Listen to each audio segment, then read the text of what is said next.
Straight lines का एक बढ़िया सवाल बनाते हैं। A line perpendicular to the line segment joining 1,0 and 2,3 divides it in the ratio 1:n। Find the equation of the line. तो एक बार देखते हैं क्या क्या हो रहा है। हमारे पास एक लाइन सेगमेंट है ज्वाइनिंग दीज 2 पॉइंट्स। तो 2 पॉइंट्स है 1,0 और 2,3, इनको ज्वाइन करने वाला एक लाइन सेगमेंट है।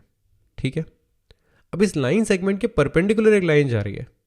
ठीक है, ये लाइन इस लाइन सेगमेंट को 1:n इस रेशियो में काट रही है। अब एक बार वीडियो पॉज करके इसे विजुअलाइज करने की कोशिश करो। इसकी फिगर बनाते हैं। ओके, तो इसकी फिगर कुछ इस तरह से दिखेगी। ये पॉइंट है 1,0, ये है 2,3 और ये हमारा लाइन सेगमेंट है। अब इसके परपेंडिकुलर एक लाइन जा रही है, ये वाली लाइन, ये हमें निकालनी है। और ये लाइन जो है, ये परपेंडिकुलर जो है, ये इस लाइन सेगमेंट को 1:n इस रेशियो में काट रही है।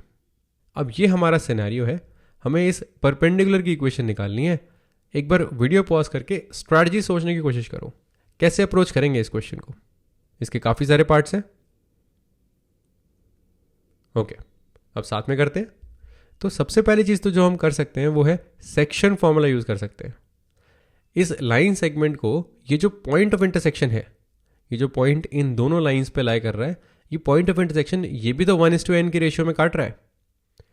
तो इस पॉइंट ऑफ इंटरसेक्शन के कोऑर्डिनेट्स निकाले जा सकते हैं यूजिंग ये ratio and using the section formula. अब ये तो हो जाएगा पहला स्टेप, हमारे पास ये पॉइंट आ जाएगा। और क्या कर सकते हैं? नेक्स्ट चीज़ जो हम कर सकते हैं वो है इस परपेंडिकुलर की स्लोप निकालना। अब इसकी स्लोप कैसे निकालेंगे? क्योंकि ये ओरिजिनल लाइन से परपेंडिकुलर है तो इन दोनों की स्लोप्स रिलेटेड है। यानी कि अगर हमारे पास ओरिजिनल लाइन की स्लोप आ जाए तो उससे हम इस परपेंडिकुलर की स्लोप निकाल सकते हैं। तो अगला टास्क हमारा ये है कि हम स्लोप निकालेंगे गिवन लाइन की। यहां से आ जाएगा पॉइंट और यहां से आ जाएगी स्लोप, और स्लोप पॉइंट फॉर्म यूज करके हम इस लाइन की इक्वेशन निकाल सकते हैं। तो 3 स्टेप्स हैं यहां पर। पहले पॉइंट निकालेंगे, फिर स्लोप निकालेंगे, फिर इक्वेशन। चलो एक एक करके करते हैं।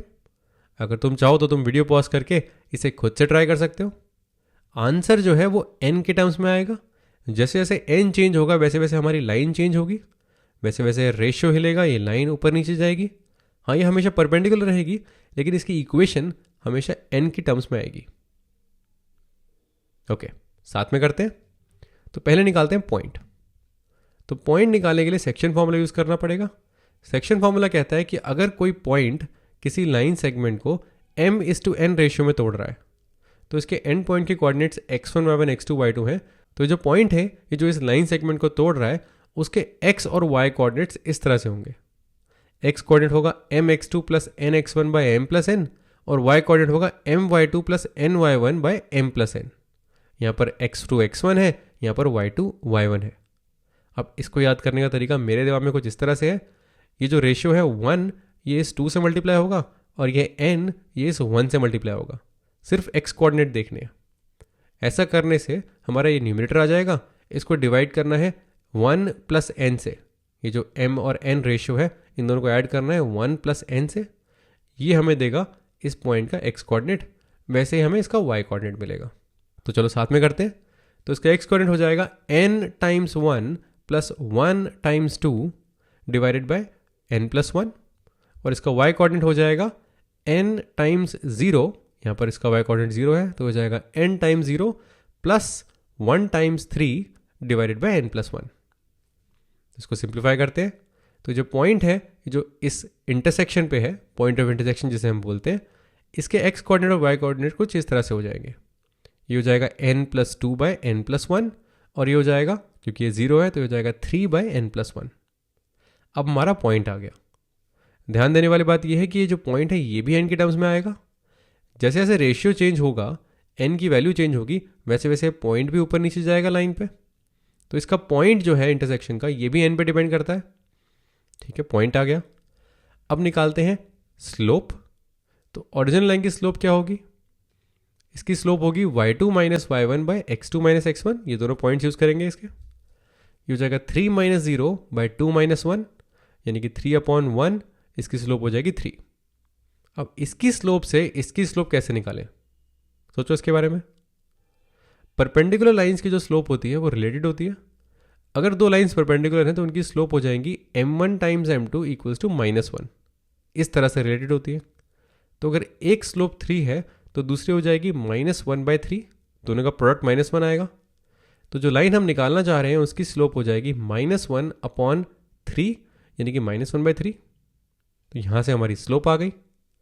स्लोप n पे डिपेंडेंट नहीं है, क्योंकि अगर ध्यान से देखें इसी स्लोप पे हम ऊपर और नीचे जा सकते हैं, n की वैल्यूज चेंज कर सकते हैं, लेकिन ये स्लोप चेंज नहीं होगी क्योंकि ओरिजिनल लाइन हमारी फिक्स्ड है।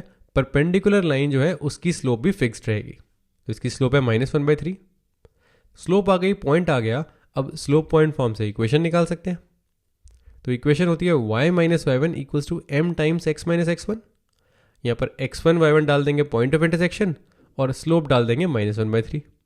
तो ये कुछ इस तरह से हो जाएगा y - 3/n+1 equals to -1/3 times x - n+2/n+1। अब इसे सिंप्लीफाई करते हैं।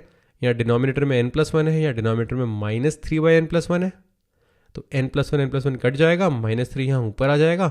ये सिंप्लीफाई होकर कुछ इस तरह से बनेगा -3 times y times n+1 -3 equals to x टाइम्स n+1 -n+2।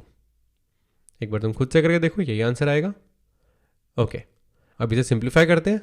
n+1 और n+1 सेम है तो इसको कॉमन रहने देते हैं। इधर से n+1 x से मल्टीप्लाइड है और यहाँ पर -3y से, तो ये साइड जाएगा तो ये हो जाएगा x + 3y। तो x + 3y times n+1 equal to, अब इस साइड क्या है, -3 टाइम्स -3 यानी कि 9, और ये हो जाएगा n+2।